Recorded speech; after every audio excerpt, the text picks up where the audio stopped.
What was the defining moment that you went, you know what? I can do this and go into business for myself. The defining that's an interesting question. Actually, I started getting more interested after I'd met the professional clown, and I started doing more and more stuff. Excuse me. And I looked at like my skills, stuff that I'd learned over the years. And it's like, oh, I could juggle. I did still walking when I was younger. I had a little mime training then too. I could do all this stuff. I could do magic. And I was like, balloons. I've never done balloons. That's a big clown skill. I should totally learn that. Yeah. And I started doing balloons. It turned out I had a bit of a knack for it. It was easy for me to do. And I was like, oh, hey, I wonder if I could, get some extra side money with this. So I started doing like restaurant gigs and stuff like that on top of working a regular job, and started doing like birthday parties and like putting myself out there. And originally it was like, oh, it's a side thing. It'd be kind of fun if it could be more, but it's a side thing. And then I started doing it more and more, and like, it kind of interfered with my schedule at work. So I was like, oh, I just got this great opportunity. Can somebody cover for me on this shift or do something like this? And I started doing that some, and then I went to clown school, and that was another like stepping stone. And it's like, oh, I've been to clown school, which I mean, you don't need, you really don't, but it's a nice to have. It can really help elevate you to the next level if you're ready for it and you put in the work. But I did all that, and then I just started getting like tons of bookings to the point where I was like, oh, this is really starting to interfere with my muggle job. So I eventually just, was like, well, let's just do it. Let's just jump in with both feet. And with the blessing of the missus, I'm sure. Oh yeah, of course. Sure. Of course. Like I said, the first month that I was doing this full time, I made, like I said, as much money every week as I had made in a month. So it was like, she was like, yeah, this is great. But I mean, it's you can't do this job for the money, because the month after that was like virtually nothing. Yeah. So, and then there are times of year where it's just you don't get a break, and then there's other times of year where it's like, oh, that's should I put in application somewhere? But no, it's fantastic, but it does come and go. Like Halloween and Easter are huge. They're two busiest times of the year. But then you get, there's not a lot of Thanksgiving parties. Strange. So January is usually a little lax too, because everybody's coming off of Christmas and New Year's. You get things like that. So I know some very well off clowns from doing this job, but also I know some clowns that are still working a full-time job. So I'm super lucky to have found a little pocket that I could live in like this. So do you, for your job, do you travel? Like, I'm sure you have like an area that you cover ish, but do you find taking jobs where you travel a little further? A lot of my jobs are local to like Dothan, Enterprise, that area. But I've been as far as like Fort Benning and Auburn and Opelika several times. And that I kind of say that kind of distance away from me, like in a radius, would be kind of like as far as I would normally go. But honestly, if they're paying for travel, I'll go to Japan. I don't care. if you need Bobert the Balloon Guy at your event bad enough, like I will be there.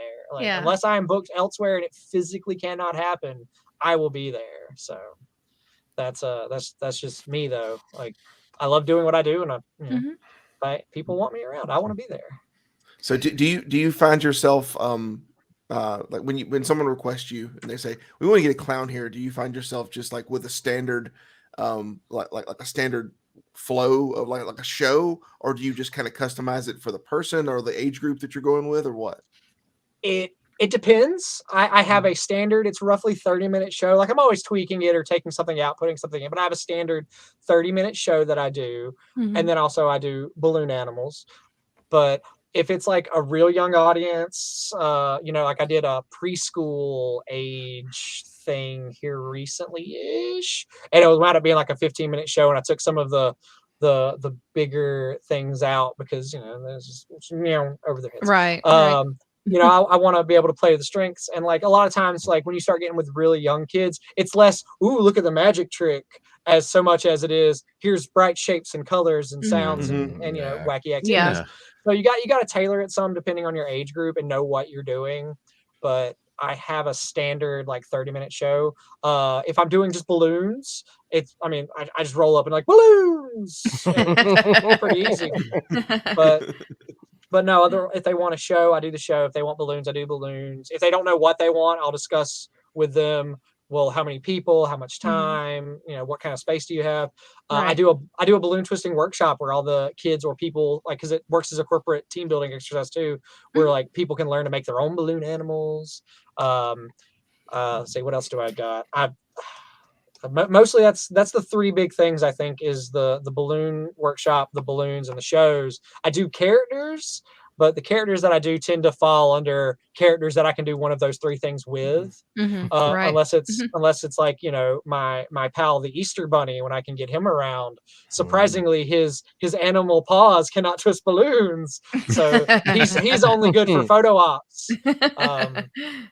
So things like that. But like Tiffany, when she comes with me, she can do things like glitter tattoos. She's getting into DJing stuff, things like that. A little bit of face painting. So she does things. Then we have other things. So we have a line of carnival games. Like we have a big, for legal reasons, I'm sure I have to call it 4 in a row game. We have a game. We have a big Plinko game. We have it's like a combination skee ball, cornhole. So I call it ski toss.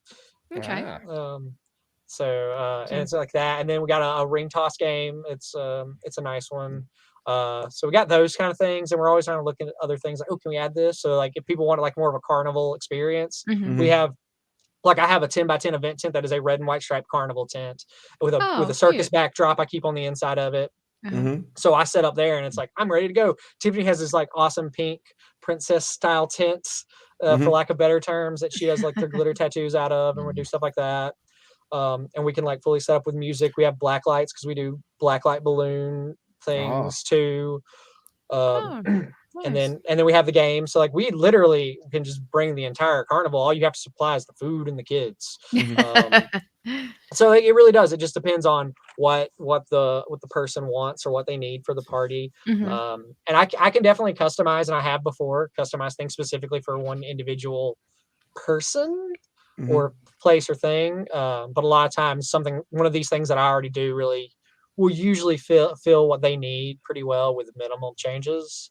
So yeah. I think that answers that.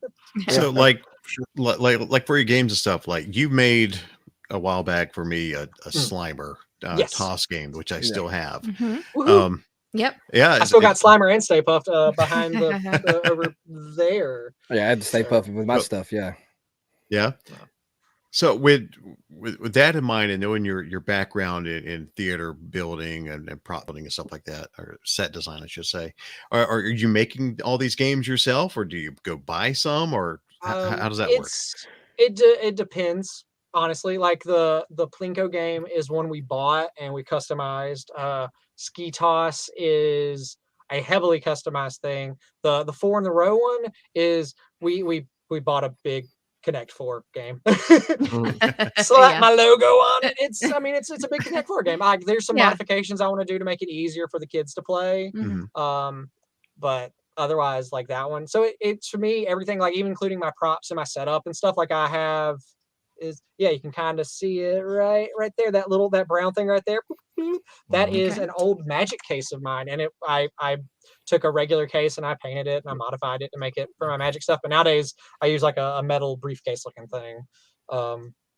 So it's all about, it's a lot of stuff where it's customizing things that already exist, but also building things. There's a saying in the prop world, don't build it if you can buy it. So if it's within my budget and it will save me a lot of work and it's as high quality or better quality than I could build, it's just go ahead and buy it.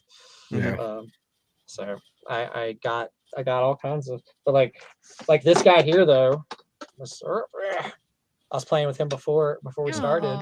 Like he'll my actually. I actually wound up building him just because I was really bored one day and I looked at Tiffany and I was like, hey, I want to build a puppet. So I did. Like he hasn't really, like I have plans for him, but they weren't there when I made him. I just built him because I felt like it. So Sure. Yeah.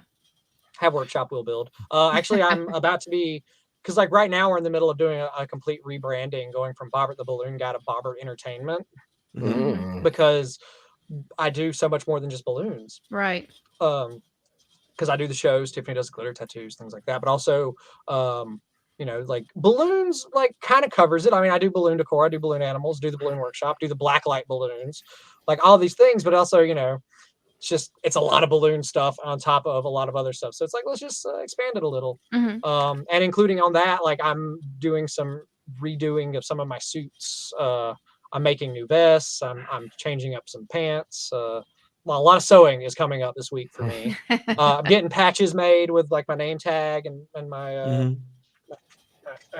my name tag, and my logo. There we go. So yeah, I'm getting patches made, and they're going to go on there because like I'm always worried that these are going to like fall off during a show or something because I'm very hectic. So it's upgrading and changing things. And plus for me it's about knowing what I can do and what I can't do.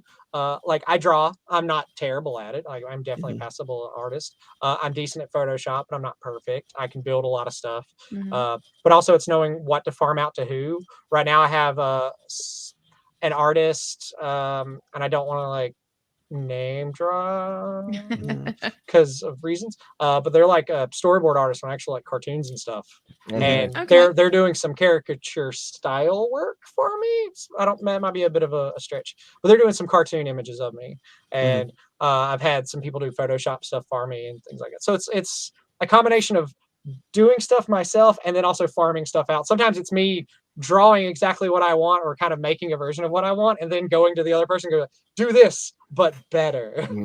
So Bobert is going corporate. He's going to be corporate Bobert. Tie and everything. But yeah, no, it's great though, because this job does afford me that ability that I get to really do whatever I want. In that sense, like I get to make costumes, I get to make props, I get to modify other things, I get to, meet and greet other people that are better at stuff than I am, and I get to learn magic and do all kinds of there's all kinds of crazy stuff, and it's a little bit of everything. And I like to jump around to stuff a lot, short attention span. So, a guy that can't sit still, this is kind of perfect. So yeah, touching on that with learning from other people, is there a community that you keep up with? Maybe, I don't know if you get together or you chat online. I mean, there are clown alleys, which is groups of clowns. I think the closest alley to me is in Montgomery. I just never get up there, unfortunately, unless I'm working. So the internet, there are Facebook groups for different clowns and stuff like that. I'm on quite a few of them, and magicians and some puppetry stuff, things like that. So, and prop building too, obviously. Magic prop building too. Just there's like a ton of different groups, and like a lot of them have a lot of overlap of people anyway. I wish there was like enough interest around here to do a full real clown alley, but also I have a short attention span and I get busy. So even if we had one, I might not be there every week anyway. But no, it's like mostly online. And then like the Peanut Festival in Dothan, for anyone that doesn't know about the Peanut Festival, I don't know, it is Legion. I have some friends that perform at it like every year. So it's like, oh, Peanut Festival's in town, time to come say hey to them. Right. So, I get to do that. But and like I know a lot of people will go to like some of these clown schools fairly often, and for them it becomes like, oh, let's go see our friends and stuff. And I love that mentality, but also when I go to clown school, I'm like, just learn about clowning. So like I love it because I do get to see people I know, but also it's it's something that when I take time off to do, I'm taking time off to do that. So yeah, Bobert treats it like clown Top Gun. That's right. Mm. It's I take being silly very seriously. Let's take you down, Clown Ice Man. That should be on your business card. I take being silly very seriously. I take That should clowning be on- seriously. Yeah. On the back of the car, we recently like covered our car in polka dots and like my logo and everything. And all this stuff, and on the back, along the bottom of the back of the car, it says, "This guy's real fun at parties." Nice.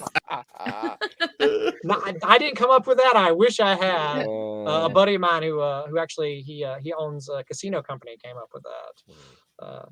Sudade's Casino, quick plug for him.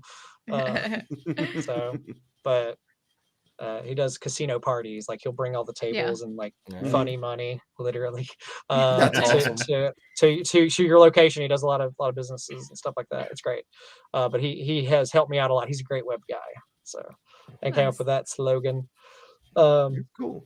But yeah, that's what were we talking about? I got Hmm. distracted again. Everything. This is normal Yeah, Bama yeah. Geek stuff. This We is just Okay. we meander. Oh, good, because I meander as well. No, we are tangent heavy on this podcast. Mm. You know, you're from the South, and you just sit on the porch and talk, man. That's what we do. Exactly. Whoa, a normal nose. What? Yeah, Yeah. I got Whoa, out of character. Oh, Oh, no. The inside was tickling me a little. Yeah. Oh, So I'm gonna take that off if y'all don't mind. No, Yeah. I'll put Not that at in all. there. You can see my Totally. actual face. I mean, it's great to see what you look like for real. You know, I mean, guys, he's literally had we got on. He's had that nose on the entire time. He's hasn't Yeah. taken it Yeah, off. So this is the first time we've seen him, in a while. So that's the first time we've seen him without a nose. I had a few different nose options, so I went with that one. how many red noses do you own? Now, if you're talking about red noses that I will perform in, Yeah. I have 4 main ones, and then I have like this note is just sitting on my desk. Actually, if I can get Egon, I mean, off of- obviously, I have this I one mean- here that I would in a pinch perform in, but is not really great for it. But like each nose I have mostly for performing in is different. Like this one uses a little bloop, I'll just pop it up here. Boop, a little clip. I don't know if you can see that. Yeah. Clip that literally clips onto my nose. Oh, that would drive me crazy. Oh my god! Like that's what I thought at first, but you really get used to it really quick. Yeah, I'm sure. Yeah, I'm sure. Yeah, but Unless of course your sinuses are already bothering you, in which case you just will die. It's really great. Another one I have is actually almost exactly like this one. It's a slightly darker red and it has the string on it. And that's another one that I use. And then I have 2 that are identical just because one's older and then I got a new one. That uses tape, nose tape to stay on one's nose. So like I have strings and clips and tape on, glue on style noses. It just depends on what I'm doing and what I need it for, and also just how I'm feeling that day. Because the problem with like these noses right here that are very hollow, I'm sure y'all don't really care, but I'm gonna tell you anyway. They collect a lot of condensation really easily, so like you get really sweaty in your nose. Oh yeah. Whereas like the noses that you tape on, for some reason, I think it's because they have like a foam filling. They don't. But also, if I get really hot and humid and sweaty, like the tape has never came off ever once during a show or wow. anything. But sometimes it'll feel like it wants to. And I don't like that. Yeah. So like I'll go for the clip-on nose and stuff. And then I have the nose with the string that I wear. I used to keep it in a little pouch on my side with like playing cards and goofy stuff like that. So like I could really impromptu throw it on for clowning or whatnot. And plus during COVID times, wearing the masks, which I did not do a lot of work during COVID. And that was both because people weren't doing stuff and partially by design. Like nearly wasn't feeling getting out there. But like it literally, because it's on a string like over top of my mask. So but that was so like I just have like a bunch of different kinds. Tiffany herself has just the stick on with tape kind and the clip on kind, but her noses are purple. Purple with glitter. I'm shocked. No way. Absolutely. Do you get a chance to like go to children's hospitals or go children's wards in hospitals? Ironically, when I very first started, like just tiptoeing into clowning a little bit, I was working at a hospital and I was like trying to convince them to send me to a clown school. I was like, hey guys, if y'all send me to this clown school, which wasn't even the same clown school I wound up going to, I was like, this clown school required you to do like volunteer hours somehow. I was like, hey, I'll do all my volunteer hours here at the hospital. You know, it's like little something for you guys, little something for me. Let's make an exchange. And they weren't down for it. And other hospital stuff, like it can be hard because they're very particular. They don't want you to have latex and like some like this nose is all latex, but the nose like that I use the nose tape with is a non-latex nose. It's perfect for hospital clowning. There's a lot of ins and outs, and I've taken some classes on it, but I'm not like a fully registered hospital clown. But like a lot of hospitals, you got to go through like their volunteer program process and their orientation, and which is great, which is what you need to do because these people are going to be around sick people and around kids, and they need to know about HIPAA and all that. So like I have no problem with that. It's just it's hard for me to make the time to go and like go through all these classes for volunteer opportunities whenever I'm very busy with all the working parts. Not to say that I definitely don't do volunteer stuff and don't want to do more. There's a guy at the Children's Hospital in Birmingham, I think it is, and he does a clown show up there a lot. And he's invited me to come up a few times, and I always want to, but it's one of those things where it's like I'll have to drive up to Birmingham, do the orientation and stuff, drive back home, then drive back there on a different day when he's doing the clown stuff. And it's a lot, and it's a lot to schedule. And for me, that's the hardest part is like scheduling things sometimes. And it's like slips my mind because like I'll be busy, and it'll be going, and then I'll have some downtime, and then I'm like, oh, I should look into that. Then busy again. So it's one of those things that it's always in the back of my mind, like, oh, I should do more. I should, I should reach out, like even not necessarily with the clowning stuff, just in general. Like I want to get out more and do things, but it's hard being an adult. I didn't ask you. We talk about that all the time on this show. That's something we definitely can relate to. I did not ask to be an adult. I'm definitely one of those kids that I never wanted to grow up. I did not want to become an adult. Right. I mean, being an adult is better than a lot of stuff from being a kid, but still would not recommend. The best thing about being an adult is you have adult money. And you can get a kid to play with adult money. My cosplay collection will attest to that. I have adult money to buy childish things. I mean, I have a Proton pack right there. Got a Captain America suit in the closet. I'll get my adult money back in 2 to 5 years. But yeah, it's that is the one good thing. I mean, there's a lot of good things about being an adult, but it was not something I wished for as a kid. I was very happy being a kid when I was a kid. So, Jess, what's your favorite Walt Disney quote? That growing old is mandatory, but growing up is optional. Yep. Yeah. No. My favorite one's keep moving forward. But growing old is mandatory, but growing up is optional. Jeffrey the Giraffe told me I didn't have to grow up. I'm a Toys R Us kid. Look where he is now. Yeah, he's working at Macy's. Yeah. I mean, Macy's has got him back now. So actually, I tried buying the Jeffrey the Giraffe costume when our Toys R Us in Dothan, like when it finally went out of business, and they had told me that they had to ship all the costuming and stuff like that back to like somewhere like corporate or wherever. And I was super sad because I had the money. I was ready for that costume. And it's in a landfill somewhere. Yeah. I saw one at Dragon Con. Really? Yeah, I think somebody had an official Jeffrey one after they went out.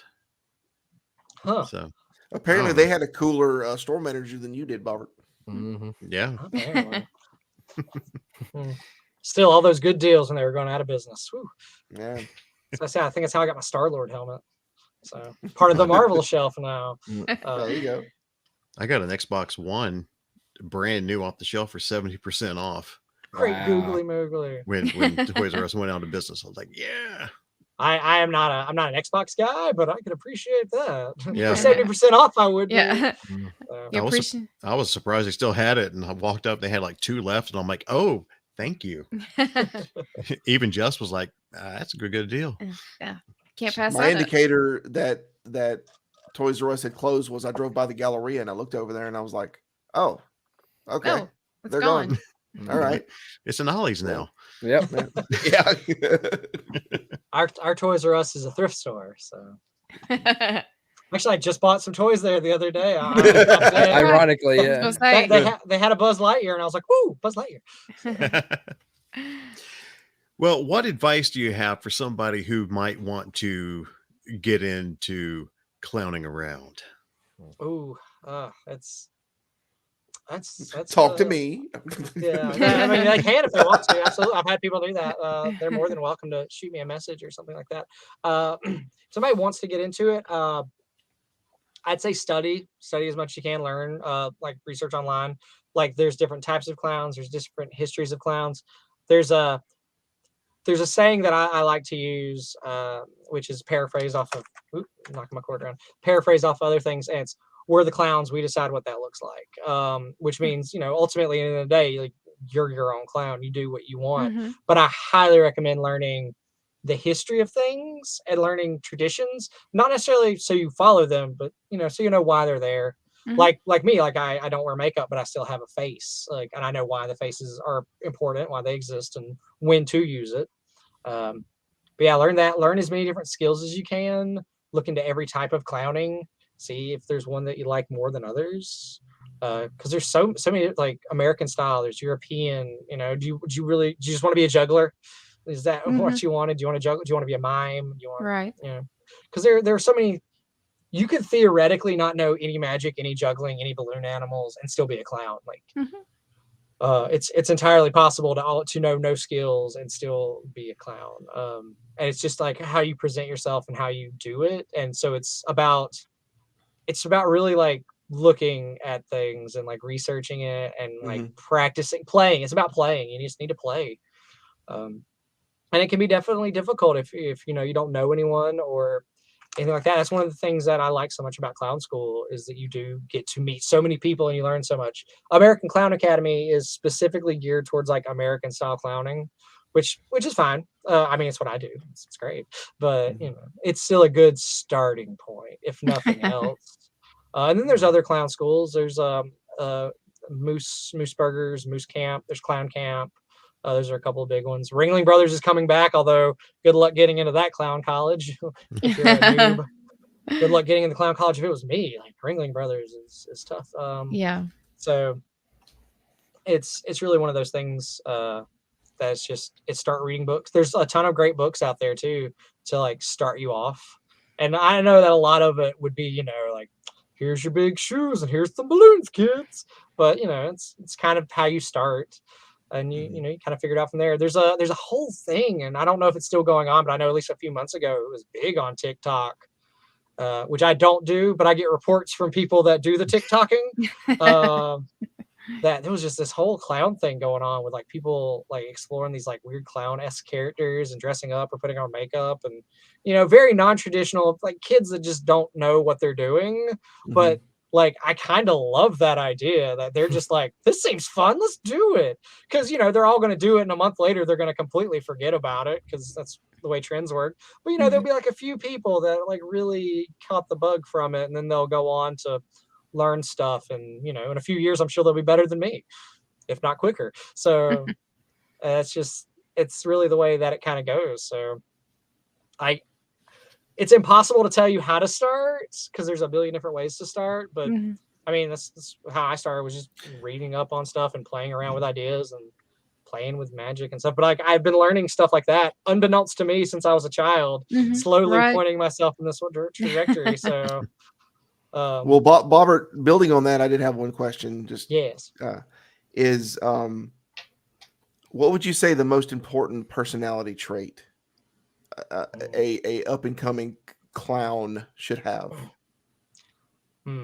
Well, I'm going to speak from the position of like my style of clowning, and not like haunt clowning or hot clowning or anything like that.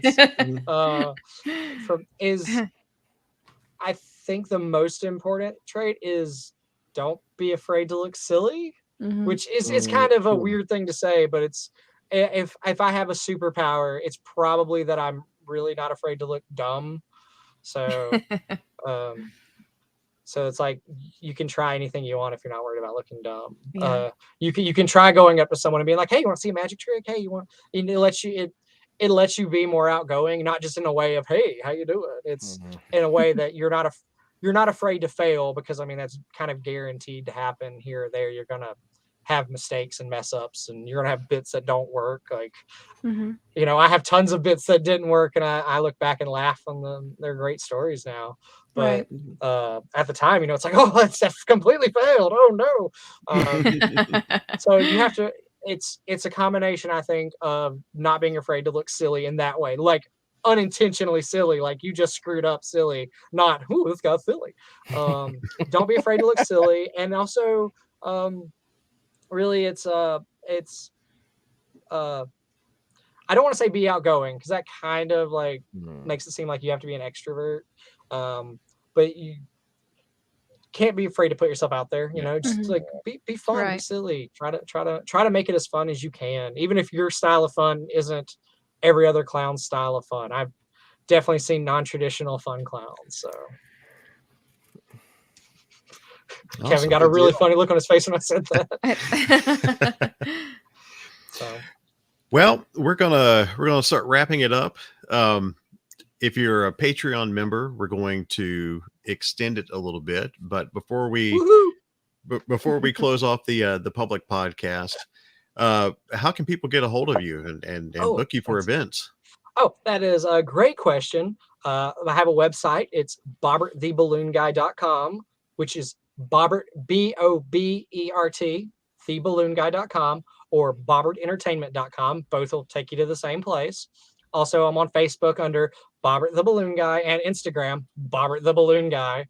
You can send me messages. You can reach me through any of those, emails, things like that. Like, release a balloon into the sky. If I can find it, I'll find you. Let's make it happen. If you want to, like I said, anybody wants to reach out, they can book me. They can ask me questions about anything. If they want to become a clown, let me know. But yeah, just the website, the Facebook, and the Instagram seem to be our biggest points of contact. Most people find me through. So those are the best ones. Okay. Well, we'll link everything in our social media and in description of the podcast and of the YouTube videos, so everybody can just do one click and go right to you. Woohoo! But guys, anything else for Bobert before we go into the deep dark recesses of Patreon? Man. We absolutely want to thank you for coming on, Bobert. Yeah, man. Phenomenal. I want to thank y'all for having me. If there's nothing I like more than to spend 2 hours talking about this guy. So thanks. So I really do appreciate it. Hey, man, it's also been way too long since we got to hang out. Yeah, it is so fun to catch up with you, man. So grateful for your willingness to come on here with us and just pal around for a couple of hours. Yeah, absolutely. So as we wrap up the public side of the podcast, we want to point you to our social media where you'll be able to find links to Bobert. It's Bama Geeks, at Bama Geeks on Instagram, Twitter, Facebook, and TikTok. You can you probably won't see any us dressing up as clowns on those. We will not jump in on that trend. Oh, come on. On TikTok, but we're going to leave that to you, the professional. So you people do the TikToks too. Sometimes. We talk the ticks. Yes, we do. We put up videos of Machine Gun Kelly and get bad things said about us. Is he a rapper? He's something. Yeah. I was going to say, I keep hearing about it, but I don't know what he does. He was there with Avril, and that's all we know. Okay. To be honest, look, I'll back up a little bit and say, look, we left before the show was done. Okay, we played for like 2 hours, and we left so that we could get out. Yeah, got to beat the traffic. Yeah, we did. We did. Thank you. Yeah. But yeah, but that got us at least 11,000 views on TikTok just by showing him 15 seconds of him coming up out of the back part of the arena. So it was like, anyway. But just hit up at Bama Geeks on Instagram, Twitter, Facebook, and TikTok, and then we want to see you on Facebook as well. Inside our little private group we have there, the Bama Geeks Front Porch.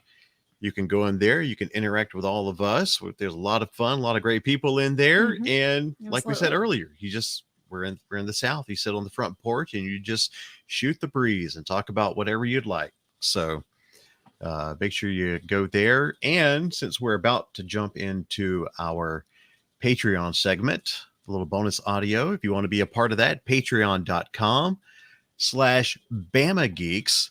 And once again, thank you very much to our newest Patreon member, Mike Witten. We appreciate you, buddy. And if you don't mind, if you've enjoyed this conversation with Bobert, if you enjoyed our other episodes, if you just enjoy us, no matter what, we invite you to leave us a 5-star rating on iTunes, Spotify, wherever you're listening to the show. And we certainly appreciate your support, and hope you keep listening.